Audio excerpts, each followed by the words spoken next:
étape de ce pèlerinage des églises Saint-Martin de Touraine, enfin une partie des églises Saint-Martin de Touraine, et nous voilà à Nouan-les-Fontaines, accueillis par le Père Nounou. Voilà, bonjour à toutes et à tous, vous m'entendez bien? Voilà, c'est avec plaisir que je retrouve plusieurs parmi vous. Alors, on s'est connus, on se connaît, voilà, c'est ça. Plus on avance en âge, plus les gens, c'est ça. Alors, je vous accueille en tant que curé du Saint-Adrien, il y a plus de doyen, ça c'est sûr. Doyen des deux lâches, c'est le doyen du Sud-Touraine. Et puis ici, on est sur la paroisse de Montresor, et il se trouve qu'à Montresor, je suis administrateur paroissial pour cette année, jusqu'à fin août. Voilà, et donc du coup, voilà. Et c'est une des églises ici de la paroisse de Montresor. Donc merci aussi à Nicole ici, qui est de m'appeler, qui est l'organisatrice, voilà, que j'avais sollicité d'ailleurs pour cette charge, oui, et donc qui est là aussi pour nous accueillir. Je perçois aussi quelqu'un qui est d'ici, voilà, de cette paroisse aussi. Voilà. Le doyenné de Loche, c'est donc un des 5 doyennés du diocèse de Tours. Tout Sud-Touraine, c'est à la fois le plus large, le plus grand en surface et le moins peuplé. Le moins peuplé parce qu'en effet, on a énormément de village mais une population dispersée, on pourrait dire, puisqu'en gros, c'est 50-60 000 habitants. Donc, vous voyez, par rapport à l'ensemble du département, 360 000, 380 000, à peu près le département, vous voyez que, voilà, et en surface le plus grand, puisqu'en effet, on va dans le sud, on va jusqu'à la Creuse, en fait, jusqu'à Isère-sur-Creuse, la paroisse de Brény-sur-Claise, qui est comme le diocèse de Nantement, forme une pointe. On est, voilà, et en largeur aussi, est-ouest, va de presque d'Angers-Saint-Romain et Descartes, là et Descartes, à bout, jusque là, ici, de l'autre côté aussi. Donc on est limitrophe évidemment de plusieurs départements. La Vienne, le 36, donc le Cher, le Lin, Blois, juste derrière.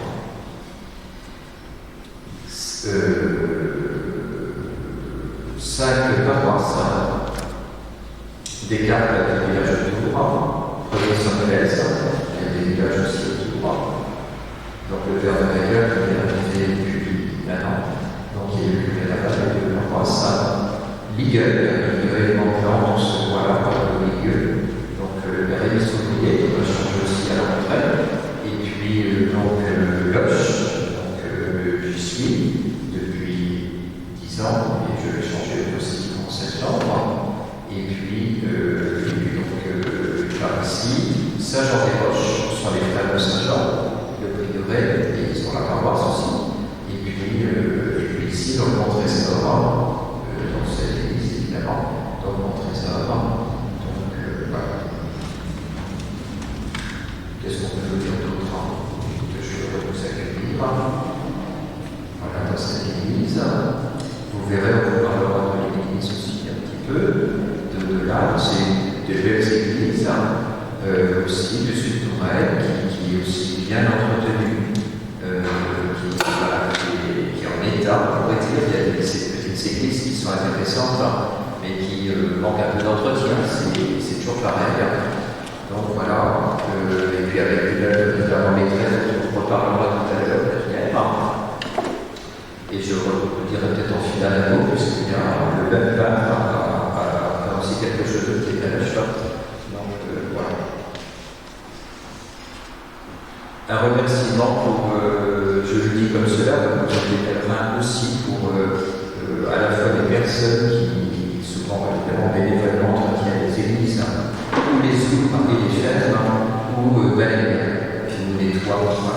C'est des choses humbles, anonymes, très discrètes, mais voilà, ça se voit tout de suite dans une église, c'est un peu entretenu, hors musical, le fils et les entretenus. Eh bien, en attendant qu'on résolve les problèmes techniques, je vous propose de partir à la découverte de cette église, ou du moins de son patrimoine, guidé par Sylvie. Sylvie du service des pèlerinages, pour ceux qui ne me connaissent pas. Donc, je vais juste vous dire quelques petits mots sur l'église. Donc, elle a été construite au XIIIe siècle, remaniée au XVe siècle. Elle est inscrite au monument historique depuis 1926. Elle a plusieurs éléments intéressants. Alors, évidemment, le tableau, on en parlera après. Mais parmi les éléments intéressants, déjà, elle est dédiée à Saint-Martin. Elle fait partie, alors je dis ça, des 3700 édifices religieux dédiés en France à Saint-Martin. 3700.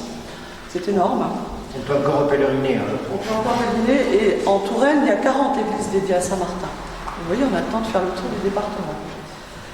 Alors, il y a effectivement probablement des traces d'édifices mérovingiens, carolingiens, comme beaucoup d'églises en Touraine. Et elle est dédiée à Saint-Martin, en fait, on le sait depuis le XIIIe siècle, parce qu'il y a mention de cette dédicace dans un cartulaire de l'archevêché de Tours. Bon, je ne suis pas allée voir, mais ça doit bien exister quelque part. Alors, les voûtes que vous voyez, qui sont très belles, ont été commencées au XIIIe siècle et terminées au XVe siècle. Alors, ce qui est intéressant sur ces voûtes, c'est de voir justement les clés de voûte qui sont historiées. Et alors, justement, en ce qui concerne Saint-Martin, alors vous regarderez tranquillement après si vous voulez, mais le médaillon qui est là celui-là, 1, 2, 3, le troisième, en partant du fond, c'est le partage du manteau de Saint-Martin. Donc vous avez Saint-Martin ici, vous avez Saint-Martin évêque dans le fond sur la statue de gauche, mais c'est une statue plus récente. Et bien sûr le vitrail de Saint-Martin évêque également sur ce vitrail-là. Parmi les autres éléments intéressants de cette église, vous avez cette croiselière du XVIe siècle, qui est classée également. Et vous avez, alors vous regarderez tout à l'heure en partant ou en vous promenant, ce Christ en croix là, qui a cette particularité d'avoir un visage très fin et un corps un peu moins sculpté si vous voulez, et qui date du XVe siècle. Voilà pour la partie des éléments de cette église qui sont intéressants. Alors le porche, quand vous êtes arrivé, vous avez vu qu'il y avait un porche magnifique. La façade et le porche ont été reconstruites en 1789, c'est curieux, dans le style du XIIe siècle, c'est pour ça qu'en fait on voit bien cette voûte romane.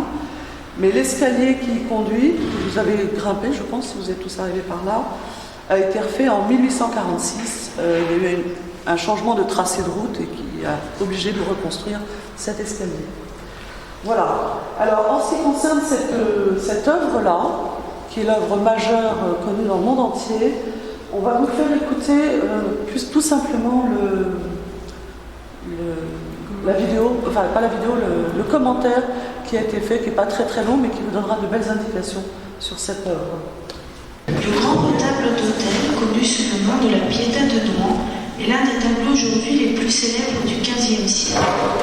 Cependant, accroché autrefois très haut sur le mur latéral de l'église de Nouan, il est resté ignoré jusqu'en 1931. C'est la découverte la plus importante de notre époque dans le domaine des primitifs français. Depuis lors, il a été installé bien en vue sur le maître-autel. Il est l'œuvre de Jean Fouquet, le plus grand peintre français du XVe siècle et l'une des plus grandes figures de l'histoire de la peinture. Jean Fouquet est né à Tours vers 1415 ou 1420 et mort vers 1480. On sait très peu de choses sur sa vie. Il était à la fois peintre et imprimeur de manuscrits. Il travailla pour le roi Charles VII et pour le roi Louis XI, dont il fut peintre en titre. Il était réputé comme portraitiste et l'on sait que, dans sa jeunesse, il fit un voyage à Rome où il peignit le portrait du pape Eugène IV. Renommé encore au XVIe siècle, Fouquet tomba ensuite dans l'oubli total. Ce n'est qu'au XIXe siècle qu'on découvrit son nom et que l'on se mit à rechercher ses peintures. On conserve malheureusement peu d'œuvres de sa main.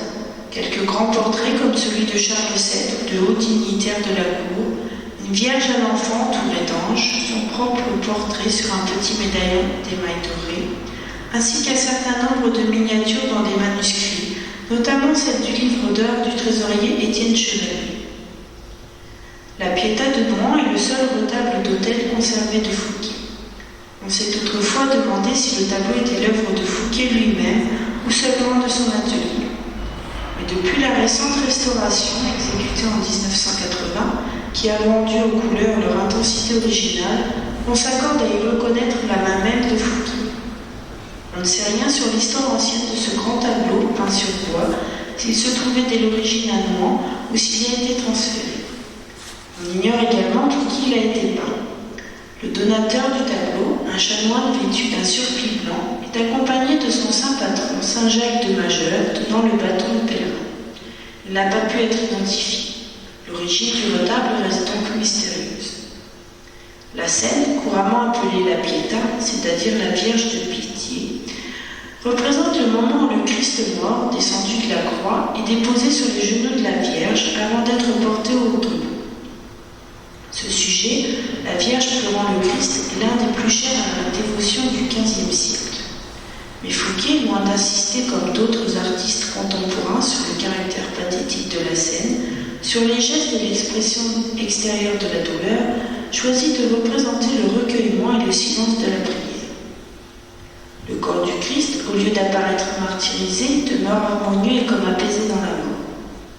La Vierge immobile serre ses mains jointes et ne laisse échapper que quelques larmes muettes. Saint Jean, pour la soutenir, effleure à peine son lourd manteau blanc. Les saintes femmes s'enferment dans leur méditation sous leur voile monacal. La tragédie de la Passion est évoquée par la couronne d'épines, les trois clous posés au premier plan, et par les filets de sang qui ont coulé le long du pied de la croix. À droite, le donateur occupe dans le tableau une place exceptionnelle. Fouquet a audacieusement décentré la scène principale vers la gauche, laissant un tiers du panneau au portrait du vieux chanoine, avec son saint patron. Ce personnage, de la même grandeur que les figures religieuses, est introduit dans la scène sacrée, comme s'il y assistait directement. Il a les yeux fixés sur le Christ mort et prend part personnellement à la déploration. L'imposante masse blanche de son surplis brodé répond à la blancheur de linceul du manteau de la Vierge. Il faut admirer le caractère sculptural de cette peinture. On a évoqué à son propos les groupes de statues des sépulcres ou mises au tombeau de la fin du XVe siècle. Le drapé au fort volume simplifié, lisse et luisant, du manteau de la Vierge, son visage aussi, où les membres du Christ semblent en effet sculptés, comme en marbre ou en bois poli. Cette parenté avec la sculpture est caractéristique de l'œuvre de Fouquet, et particulièrement de la première moitié de sa carrière, ce qui engage à dater la Pietà vers le milieu du XVe siècle. Aussi puissant que les sculptures, mais plus austères et moins anecdotiques, le grand retable de Nohant nous permet d'apprécier dans le même ensemble les deux aspects de l'art de Fouquet, le réalisme du portrait et la grandeur d'inspiration du tableau de piété. Jean Fouquet, donc c'est un peintre de l'époque, ce qu'on appelle la Renaissance tourangelle, et nous avons à Loches, donc dans la galerie Antonine, donc quelques œuvres, c'est gratuit, c'est juste à côté de l'église, Saint-Antoine dans le centre, donc un triptyque, donc une peinture sur bois, c'est en trois parties, il y a un volet central et puis deux vantaux, puisque c'est fait pour être refermé et ouvert à certains moments. Et on pense que c'était probablement la chartreuse de Liger, puisqu'il y a Petit Chartreux qui est le père abbé de l'époque du tableau, qui est représenté en habit de Chartreux, en petit.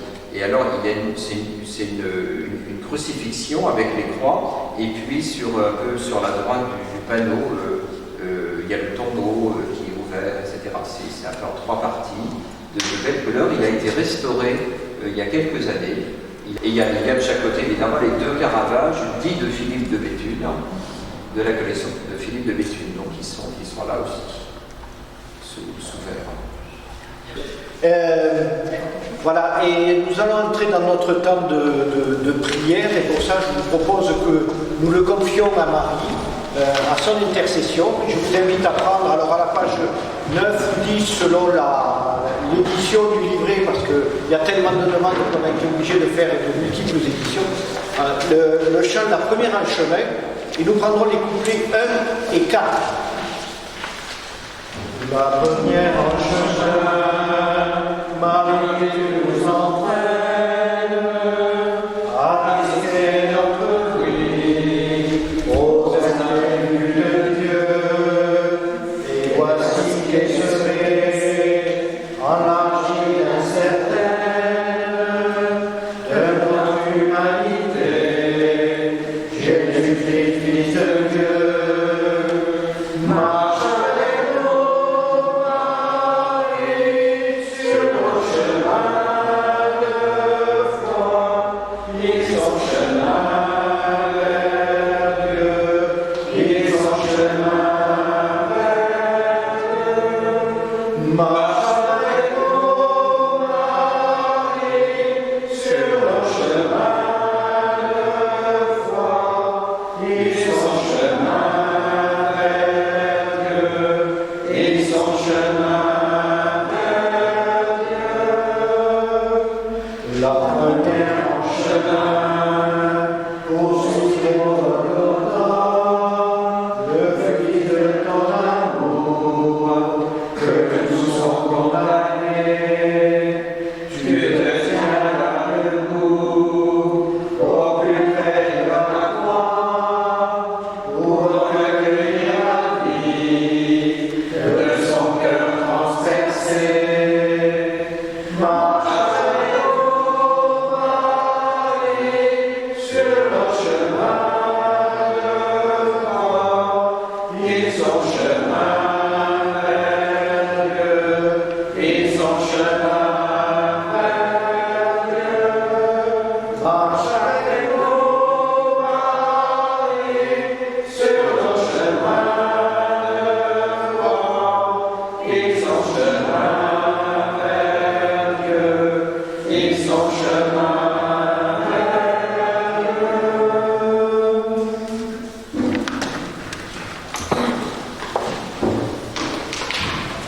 Voilà, nous en sommes donc à cette troisième étape de notre pèlerinage. Et ce pèlerinage nous amène donc dans cette église de Noël-les-Fontaines où nous contemplons cette piéta ou descente de croix. Rappelez-vous, après avoir fui l'Égypte et sa situation d'esclave, nous avons vu que le peuple hébreu a traversé avec confiance la mer des roseaux. Effectivement, même s'ils étaient bien poursuivis par les troupes de Pharaon, ils ont osé traverser la mer. Cette mer synonyme de mort, par engloutissement, par anéantissement total. Quelle belle confiance en Dieu et en Moïse. Israël a pu ensuite contempler son Dieu qui vainc la mort en rejetant les armées de Pharaon. Ces armées qui apportaient la mort, soit la mort physique si les Hébreux refusaient de revenir en Égypte, soit la mort de leur liberté toute nouvellement acquise.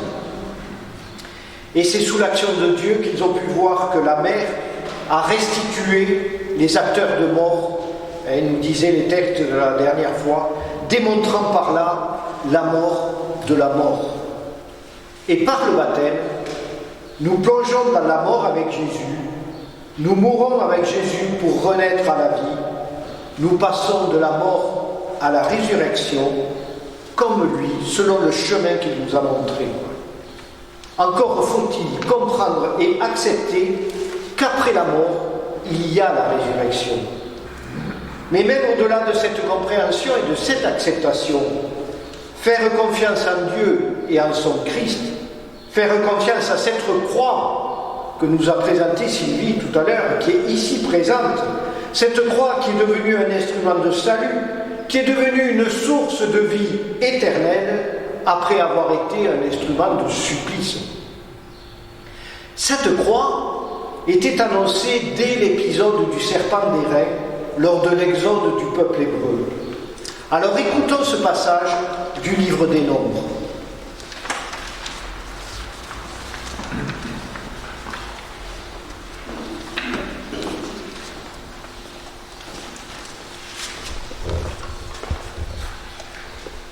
Lecture du livre des Nombres. Ils quittèrent hors la montagne par la route de la mer des roseaux, en contournant le pays d'Édom. Mais en chemin, le peuple perdit courage. Il récrimina contre Dieu et contre Moïse. Pourquoi nous avoir fait monter d'Égypte? Était-ce pour nous faire mourir dans le désert où il n'y a ni pain ni eau?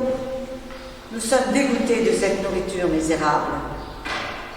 Alors le Seigneur envoya contre le peuple des serpents à la morsure brûlante, et beaucoup en moururent dans le peuple d'Israël. Le peuple vint vers Moïse et dit: Nous avons péché en récriminant contre le Seigneur et contre toi. Intercède auprès du Seigneur pour qu'il éloigne de nous les serpents. Moïse intercéda pour le peuple, et le Seigneur dit à Moïse: Fais-toi un serpent brûlant et dresse-le au sommet de la main. Tous ceux qui auront été mordus, qu'ils le regardent, alors ils vivront. Moïse fit un serpent de bronze et le dressa au sommet du mât. Quand un homme était mordu par un serpent et qu'il regardait vers le serpent de bronze, il restait en vie. Parole du Seigneur.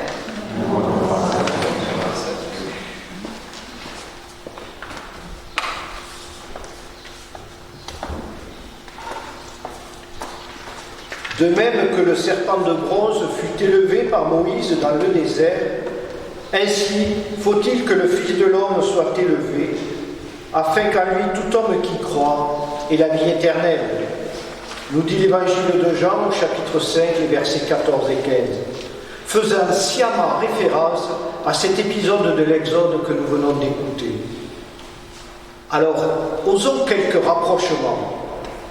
Jésus est élevé sur la croix pour donner la vie éternelle. Comme le serpent qui était élevé sur son mât donnait la vie en cas de morsure, ou conserver la vie. Dès la Genèse, Dieu dit à Caïn: si tu agis bien, ne relèveras-tu pas ton visage?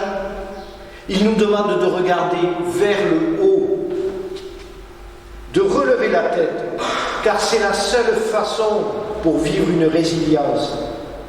Pour regarder le serpent de bronze qui était au sommet du mât, les Hébreux devaient lever la tête. Et pour regarder Jésus sur la croix, nous aussi, nous devons relever la tête. Et dans ce mouvement, accepter que nous sommes impliqués dans sa crucifixion. Nous aussi, aujourd'hui encore. Il est important de faire cette vérité en nous pour accepter de garder notre tête levée, comme les Hébreux devaient accepter d'avoir récriminé contre Dieu et Moïse. Car en regardant vers le haut, nous découvrons à la fois ce que nous sommes, mais aussi que Jésus a la volonté de nous pardonner, autrement dit de nous régénérer, de nous faire renaître, de nous amener à la lumière, puisqu'il n'est pas venu pour condamner, mais pour sauver. Ce mal, comme la croix, nous montre aussi que d'un mal peut naître un bien. Les antivenins à serpent ne sont-ils pas faits à partir du venin de serpent? Souvenons-nous aussi que le serpent est le symbole de la chute du paradis, puisqu'il a incité Ève puis Adam à manger du fruit défendu. Le premier effort du serpent, en attaquant l'homme innocent, était d'ébranler sa confiance en Dieu. Et il est devenu, dans le désert, le symbole à regarder en confiance pour sauver ceux qui étaient mordus. Même si ce n'est pas le serpent qui sauve, mais Dieu lui-même. Et Jésus, qui était un condamné aux yeux des hommes, ceux-là même qui l'ont livré puis élevé sur une croix, non pas pour l'adorer, mais pour le crucifier, est devenu celui qui sauve. Bon, sauf qu'à la différence du serpent, lui n'est pas le symbole. Il est bienvenu dans sa chair, par sa mort et par sa résurrection, accomplir une fois pour toutes notre salut. Or, la foi, c'est bien l'instrument par lequel le pécheur saisit le salut du Christ. L'Israélite qui était blessé devait simplement regarder pour vivre. Regarder non pas lui-même, non pas à ses blessures, ni à ceux qui l'entouraient, mais directement et exclusivement au remède proposé par Dieu. Dans ce monde, comme aujourd'hui, où l'exil et la mort semblent fermer l'avenir, c'est une nouvelle création qui peut s'inaugurer, sous la bénédiction que Dieu ne cesse de prononcer, nous appelant à une nouvelle naissance. Donc de tant de chaos, que ce soit dans la Bible ou que ce soit dans nos vies, la véritable vie surgit, car la mort, elle se traverse pour celui qui fait confiance.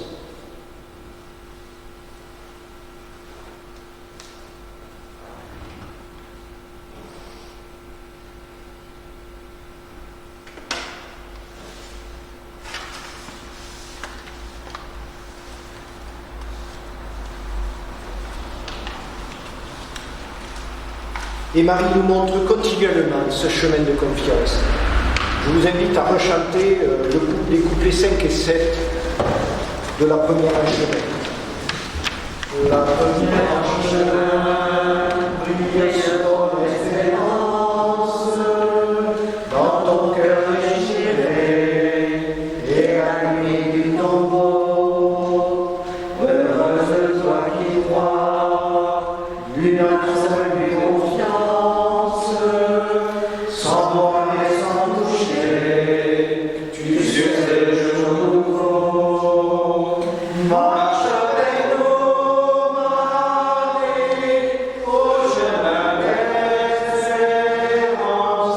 Ils sont chemin vers Dieu, ils sont chemin vers Dieu.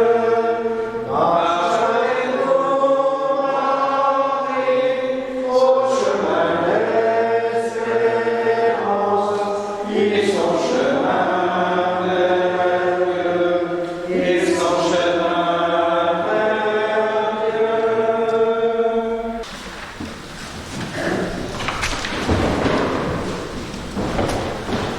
Et cette confiance de Marie que nous venons de chanter, elle se lit dans ce tableau-là qui nous invite à la méditation. D'abord un fond uni bleu-vert, quasi abstrait, très surprenant, qui permet de situer la scène hors du temps, dans un contexte intemporel et sacré. On peut aussi se laisser saisir par le calme, le silence et l'absence totale de violence qui en émane. Tout dans cette scène, qui devrait être éprouvante, est d'une douceur extrême. Aucune goutte de sang ne s'échappe des plaies du Christ, et son visage est exempt de toute marque de souffrance. La douleur de la Vierge est également très contenue. Seules ses mains nouées et ses yeux rougis par les larmes évoquent sa peine. La Pietà est donc une œuvre qui, bien que douloureuse, n'est pas triste. Le visage du Christ n'exprime aucune souffrance, celui de la Vierge peu de tristesse. Elle est recueillie et accepte la volonté divine. La puissance terrestre de l'amour maternel et la grâce de l'amour spirituel se fondent et résolvent par la confiance le grand paradoxe de la vie et de la mort. Laissons-nous aller quelques minutes dans cette contemplation et méditons sur la force de notre propre confiance. On peut par exemple se demander à qui dans mon entourage je donne ma confiance parmi mes parents, mes amis, mes proches. Quelle est ma confiance en Dieu, en son Christ Jésus, en Marie? Qui me fait confiance en moi? À qui voudrais-je inspirer confiance? Et comment moi, je exprime cette confiance? Prenons quelques minutes.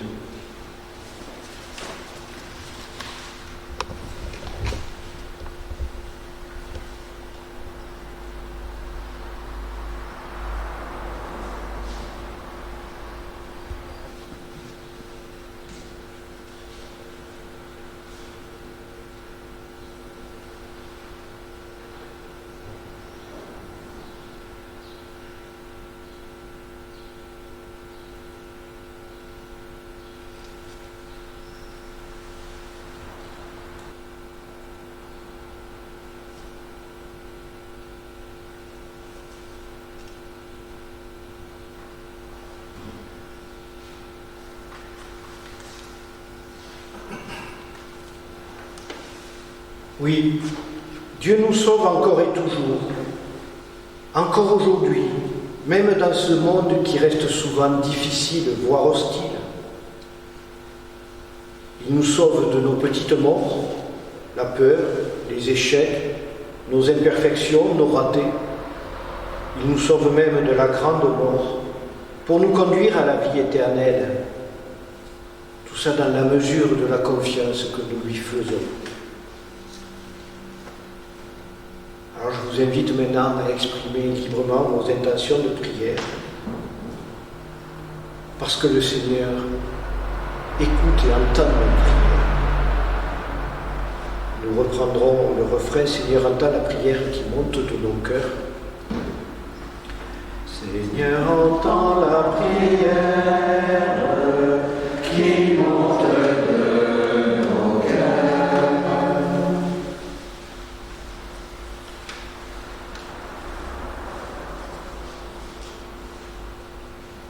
De confiance, Seigneur, pour ceux qui luttent contre la maladie. Confions ces gens que nous connaissons, qui se battent devant le cancer et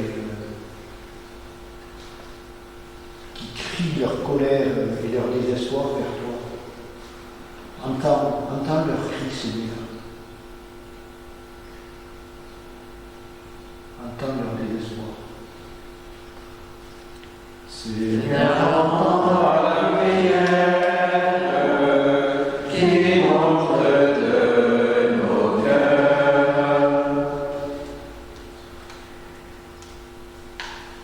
Pour tous les jeunes qui vont passer des examens dans des conditions très particulières. Seigneur, entends la prière qui monte de nos cœurs.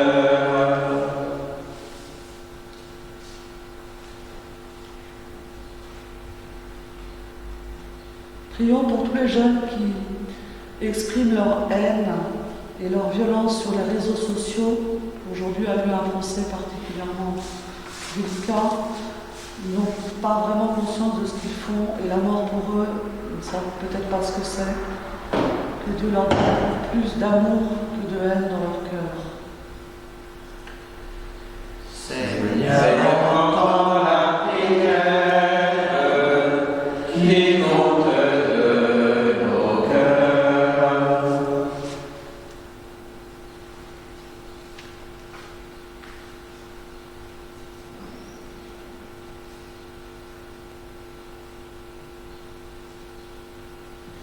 Pour la paix dans le monde, surtout au Moyen-Orient.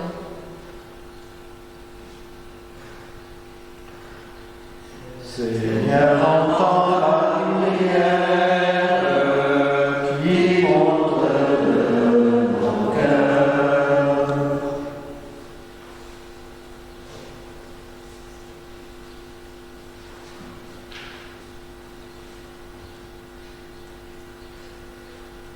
Par l'intercession de Saint Martin, l'apôtre des Gaules, voilà, confions ceux et celles qui peuvent se poser des questions du service de l'Évangile, voilà, dans une vocation sacerdotale, religieuse, diaconale, voilà, et qui trouvent autour d'eux, voilà, des personnes qui les guident, qui les accompagnent pour répondre généreusement, en confiance à cet appel du Seigneur le servant.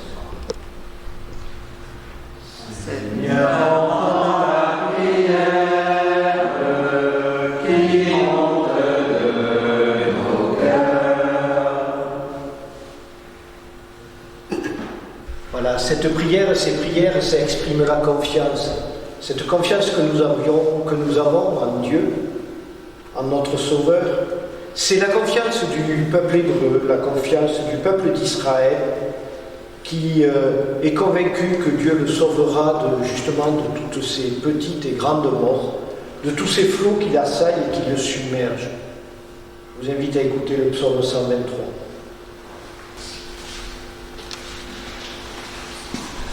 Sans le Seigneur qui était pour nous, qu'Israël le redise. Sans le Seigneur qui était pour nous, quand des hommes nous assaillirent, alors il nous avalait tout vivant, dans le feu de leur colère. Alors le flot passait sur nous, le torrent nous submergeait. Alors nous étions submergés par les flots en furie. Béni soit le Seigneur, qui n'a pas fait de nous la proie de leurs dents. Comme un oiseau, nous avons échappé au filet du chasseur. Le filet s'est rompu, nous avons échappé. Notre secours est le nom du Seigneur qui a fait le ciel et la terre.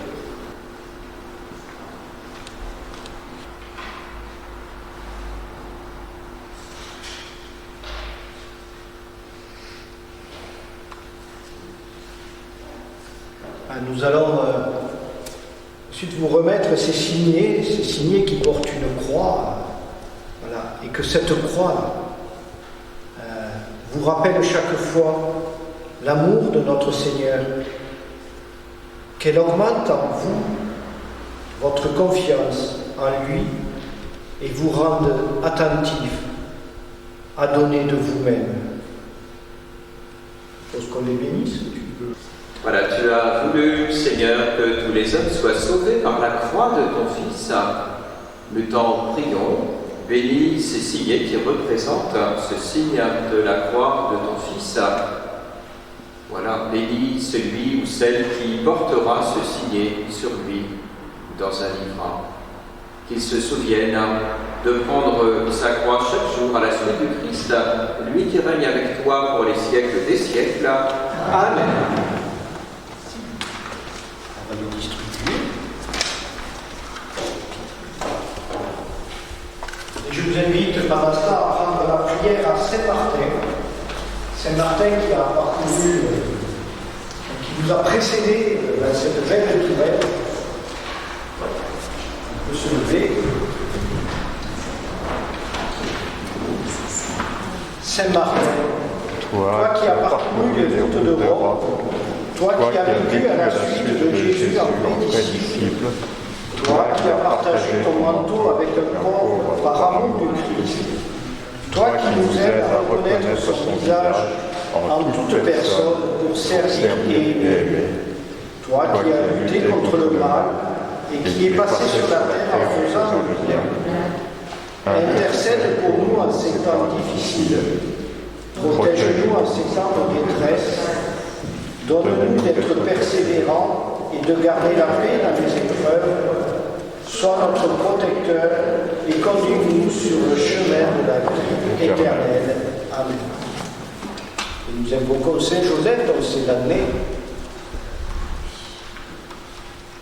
Je vous salue, Joseph, vous que la vie de grâce a comblé, le Sauveur a reposé dans vos bras et grandi sous vos yeux.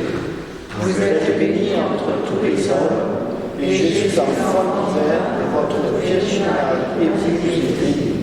Saint Joseph, donnez pour Père au Fils de Dieu, priez pour nous dans nos soucis de famille, de santé, de travail, jusqu'à nos derniers jours, et daignez nous secourir à l'heure de notre mort. Amen.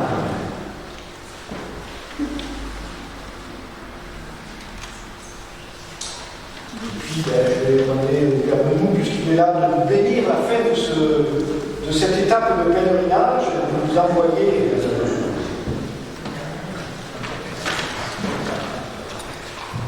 au nom du service de César, voilà, que nous remercions d'ailleurs de cette initiative.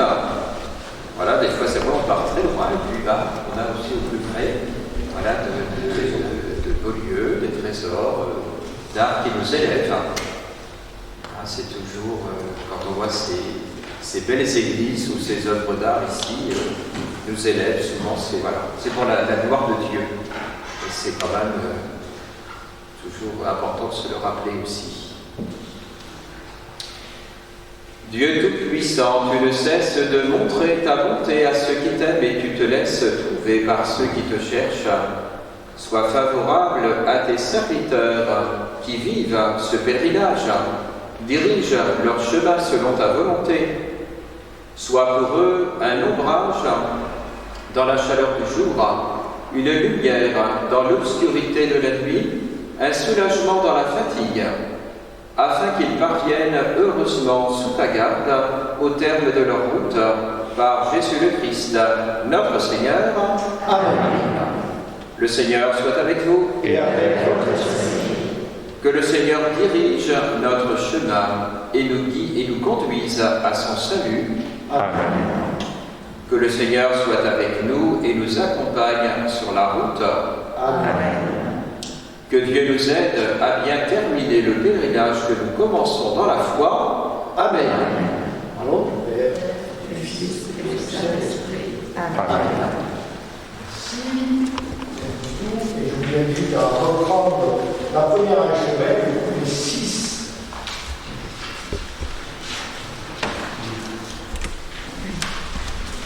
La première en chemin, avec l'Église en marche, dès le commencement, tu appelles l'esprit, pense le monde aujourd'hui, assure notre marche, que grandisse le corps de ton Fils Jésus, marche.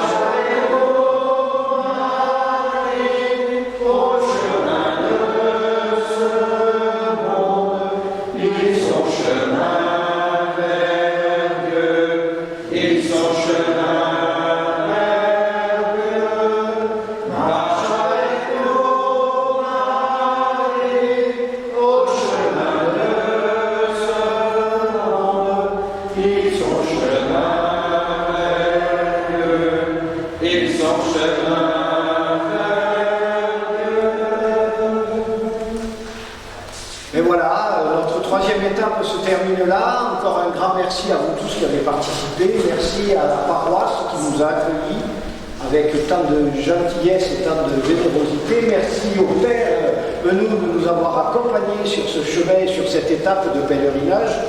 Nous nous retrouvons pour ceux qui le veulent jeudi prochain, 10 juin, à Beaussais-sur-Claise. Sylvie va nous apporter quelques compléments et nous compléterons jeudi prochain l'étape de ce jour qui parlait déjà, tout en, voilà, dans les textes en parlait déjà un petit peu, en abordant le thème de la guérison.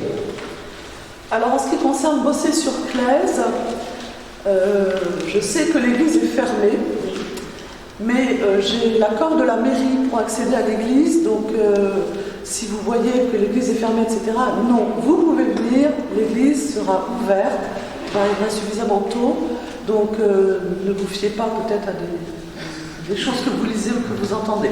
Donc rendez-vous à Beaussais-sur-Claise, c'est très très loin, je sais, hein, mais il faut penser que quand on est loin de la ville, on est content d'avoir la visite et de voir les gens qui acceptent de faire un peu de route. Je vous le dis parce que moi j'habite dans la campagne aussi. Donc on aime bien voir les gens de la ville à côté. Voilà. Alors ça c'est une première chose. La deuxième chose que je voulais vous dire, peut-être que vous ne suivez pas sur internet, mais sur le site du service des pèlerinages, sur le site du diocèse, sur le Facebook du service des pèlerinages, nous avons la vidéo que Alix prend à chaque fois, donc vous pouvez revivre ou voir les étapes précédentes si vous n'avez pas pu participer. Et également sur les livrets que vous avez aujourd'hui, j'ai mis les commentaires des 2 précédentes étapes pour ceux qui n'y étaient pas, si vous voulez compléter votre pèlerinage. Voilà. Et pour terminer, comme j'ai beaucoup de signets, vous pouvez venir en choisir d'autres pour distribuer autour de vous et les inviter à venir nous rejoindre. Vous pouvez vous approcher d'un petit peu plus près si vous voulez vous avancer pour voir la piétonne un petit peu plus près. Voilà, et un grand merci au service au diocèse qui me met aussi à disposition les moyens de communication de ceux qui ne participent pas physiquement puissent suivre. Merci Alix.